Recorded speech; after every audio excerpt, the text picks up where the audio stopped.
guys, we are here at Roodekopjes Dam.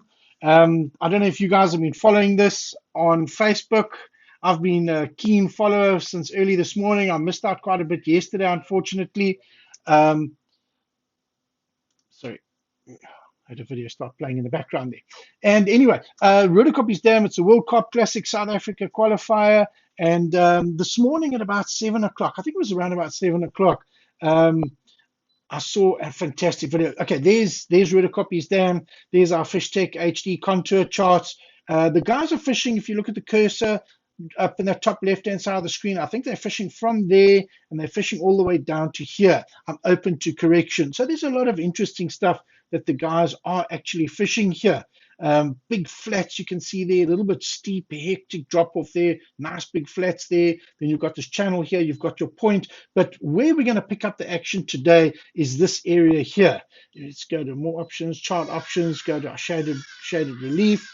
As you can see in the shaded relief, there's some nice sort of flats coming out here. This year, I think the first video was peg 7. So if we look at our storage, we go to our memory card, we look at the photos. I took some photographs, I just took a screenshot off the video this morning. So I want to make sure this is the right one. Yes, peg number 7. It's the bearded anglers. I think they were in the lead this morning at around about 7, 8 o'clock.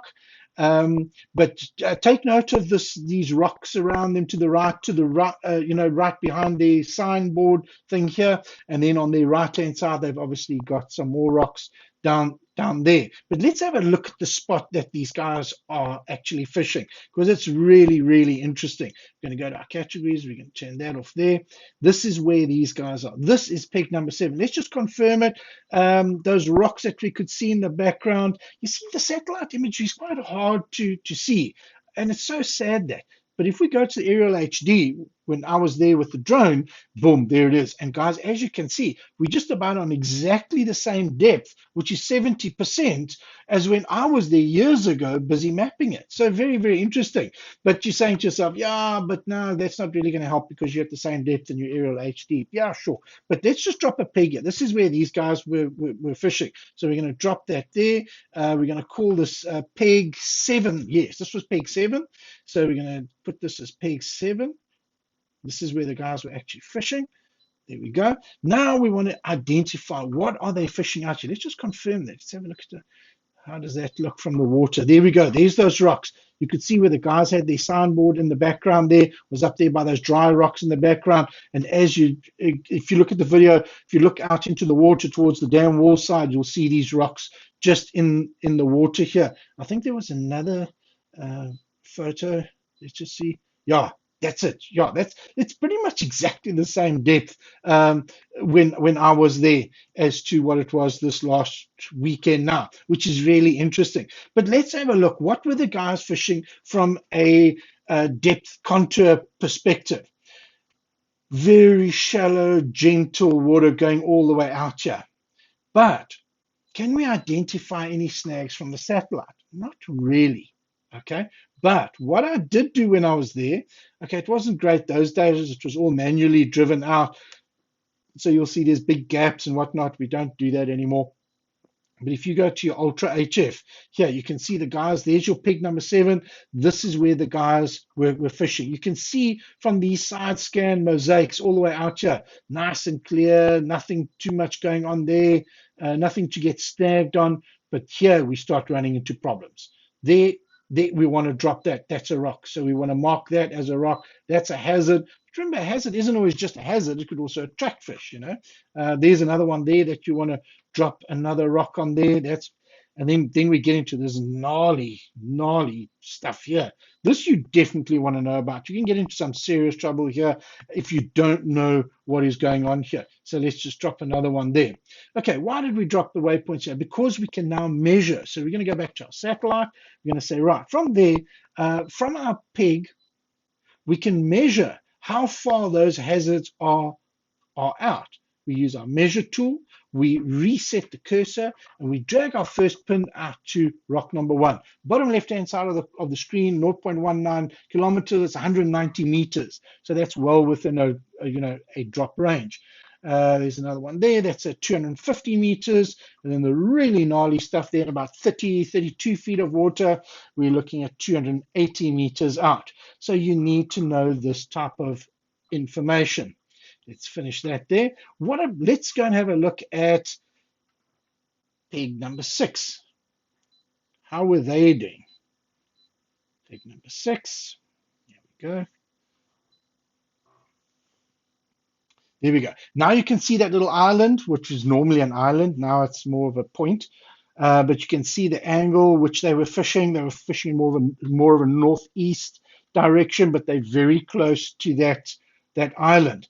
If you want to have a look at that, that's the island over there. So if we look at our satellite imagery there, that's the island there. It's not very clear. It's not that great. If we go to our aerial HD, what I did with the drone, you can see it as clear as day. We can use our elevation, which is our 3D type of view, and that will give you a very clear idea of how high those hazards are, or how high that island sticks out of the water. But for now, we're just going to go back to the aerial HD. We know the guys pretty much had their pegs here next to these little rocks. So we're going to drop a waypoint there.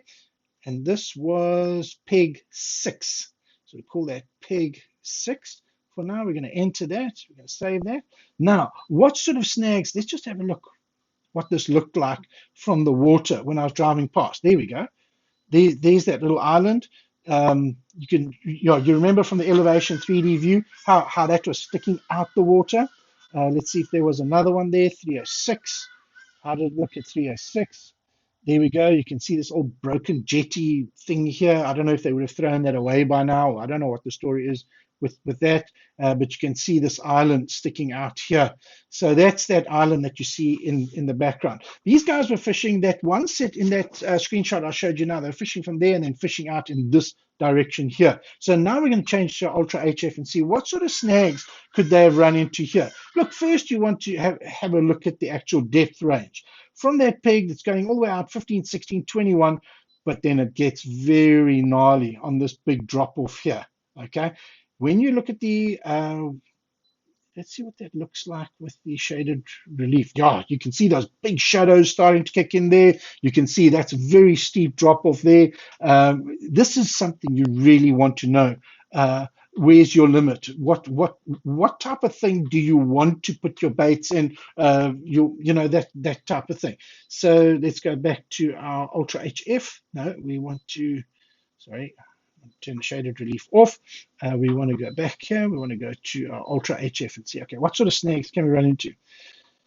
Now here, you definitely want to know. These are big, sharp, steep drop-off rocks that you definitely want to know about. So you would drop your rocky, in fact, some of these things, I would even go so far as to put a stop or a skull and crossbones. Let's use a stop there for now, and we'll identify these type of things.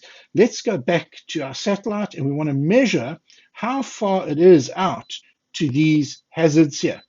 So let's go there. We want to drop it on there. We're going to go back. We're going to go to our measure, and we want to reset to cursor. We want to pull that cursor. Our first one is 323 feet, so it's very, very close. Then the very scary stuff is only 130 meters out. So, if you don't know that this is here, if you don't have these Ultra HF charts showing you this type of gnarly information, and all you've got, for example, is a contour chart. Let's just go to your chart options, your categories. Let's put on your depth areas. Let's say you've only got that. Guys, is that sufficient? Look, common sense tells you that there's some serious, there's a big quarry here, obviously. And where there was a quarry, machinery got in there and dug out stone and whatnot when they were building the dam wall. I'm not saying that is the case, but I'm guessing that's what's actually happened.